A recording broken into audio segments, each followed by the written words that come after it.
राम राम। काल सर्प दोष का विवरण हमें अपने शास्त्रों में कहीं पर मिलता नहीं है, लेकिन ज्योतिष के जो महाविद्वान थे आज से कुछ समय पहले उन्होंने ज्योतिष के शास्त्रों पर रिसर्च करने की कोशिश की।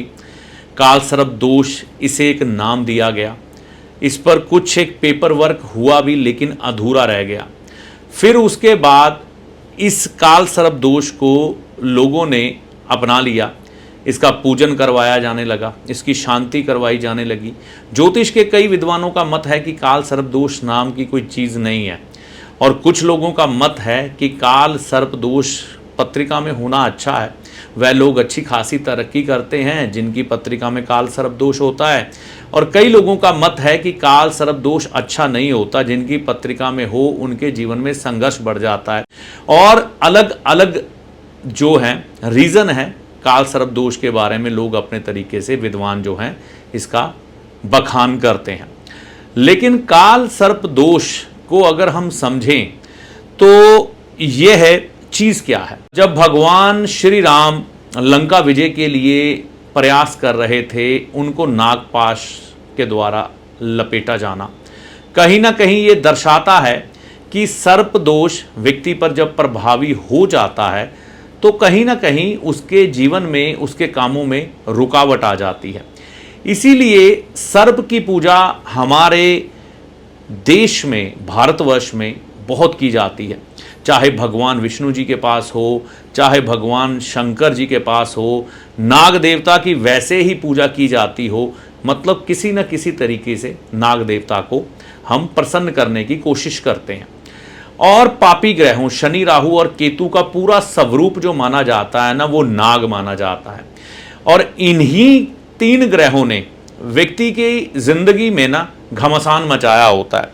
अगर कोई रुकावट, कोई परेशानी आ रही हो व्यक्ति में, तो ये ग्रह बड़े जोर के जिम्मेवार होते हैं। तो हमें ऐसा क्या करना चाहिए, चाहे वो काल सर्प दोष है, चाहे किसी प्रकार के भी शनि, राहु, केतु का दोष आपके ऊपर चल रहा है, तो उसको हटाने के लिए ऐसा कौन सा अवसर हमें साल में मिलता है जिसका हमें विशेष तौर पर लाभ उठा लेना चाहिए। इस अवसर पर कुछ एक छोटे छोटे उपाय जो काल सर्प दोष या सर्प दोष से मुक्ति के लिए या शनि, राहु, केतु के बुरे प्रभाव से बचने के लिए हमारे लिए सहायक बन सकते हैं, उन पर विचार करना जरूरी है। देखिए, सावन का महीना आप सभी जानते हैं भोले बाबा की भक्ति का महीना होता है, और इस महीने में जो व्यक्ति भी भोलेनाथ की भक्ति करता है उसको चिरकाल तक सुखों की प्राप्ति होती है। पृथ्वी का सारा विष भगवान भोलेनाथ धारण कर लेते हैं अपने ऊपर।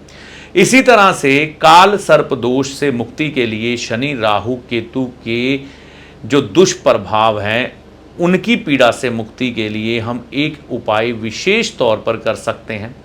अगर देखिए आप विधिवत पूजा पाठ करवाना चाहते हैं तो आपको उज्जैन जाना चाहिए काल सर्प दोष के लिए, नासिक जाना चाहिए, ठीक है ना, काल सर्प दोष के लिए, और कालहस्ती भी है वहाँ पर भी करवा सकते हैं। तो अलग अलग स्थान बने हुए हैं काल सर्प दोष की शांति के लिए।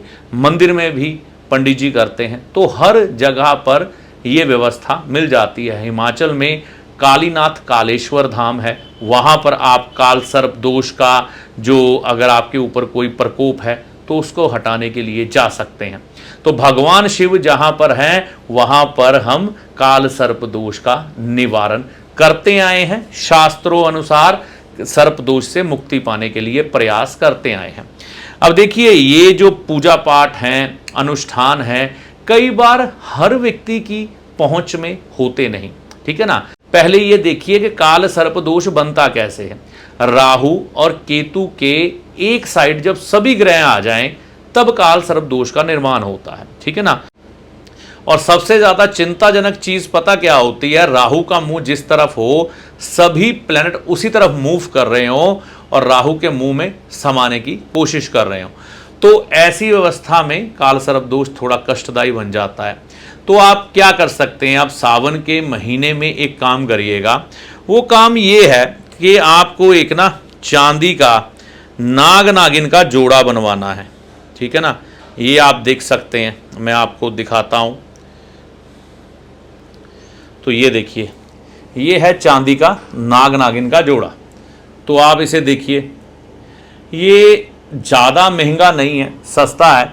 तो जिनकी पत्रिका में भी काल सर्प दोष हो, ऐसा चांदी का एक नाग नागिन का जोड़ा बनवा लीजिए, और ये जोड़ा बनवाकर, ठीक है ना, मंडे के दिन भगवान शिव के पास अर्पण कराएं और उन्हें ये कहिए कि काल सर्प दोष का जो एक दुष्प्रभाव आपके जीवन में आ रहा है, चाहे आपकी तरक्की रुकी हो, शादी रुकी हो, कामकाज रुका हो, जीवन में रुकावटें अधिक हों, इसी दोष के कारण वह दूर हो जाए, ऐसी प्रार्थना करते हुए ये नाग नागिन का जोड़ा भगवान शिव को चढ़ा दें। मंडे के दिन, सोमवार के दिन एक बार बहुत है, ठीक है ना।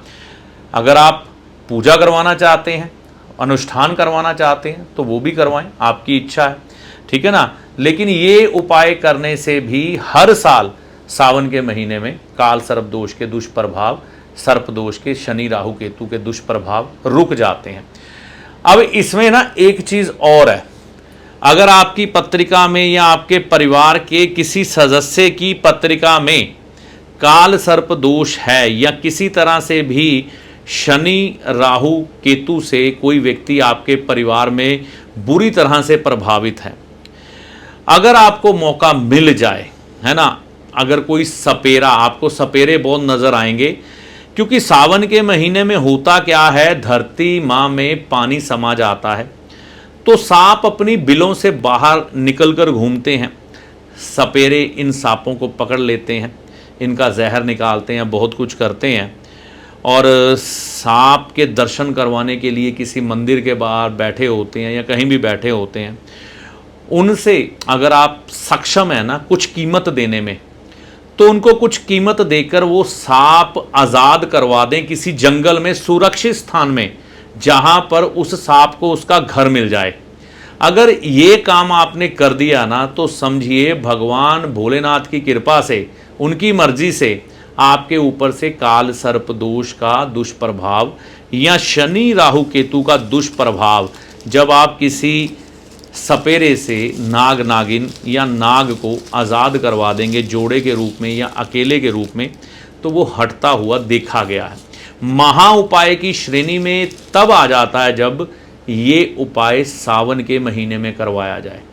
तो ये भी आप कर सकते हैं, ठीक है ना। इसके लिए कोई खास दिन देखने की ज़रूरत नहीं है, जब मौका मिल जाए आपको कर दें। हाँ, अगर शनिवार का दिन, सोमवार का दिन मिल जाए तो ये विशेष है। तो ये काल सर्प दोष या शनि राहु केतु के दुष्प्रभाव दूर करने के लिए चांदी के नाग नागिन का उपाय और जिंदा सांप आज़ाद कराने का उपाय आप कर सकते हैं, जिससे कि आपको इन दोषों से मुक्ति मिले। अच्छा, कई लोग ये सोचेंगे कि हम नाग नागिन का जोड़ा किस समय चढ़ाएं। सुबह का समय सबसे उत्तम है। नाग नागिन को आज़ाद किस समय करवाएं, इसमें रात का समय ना हो, दिन के समय में करवा दें तो बढ़िया है। तो ये उपाय करके देखें, माता रानी की कृपा से लाभ होगा। जय माता दी।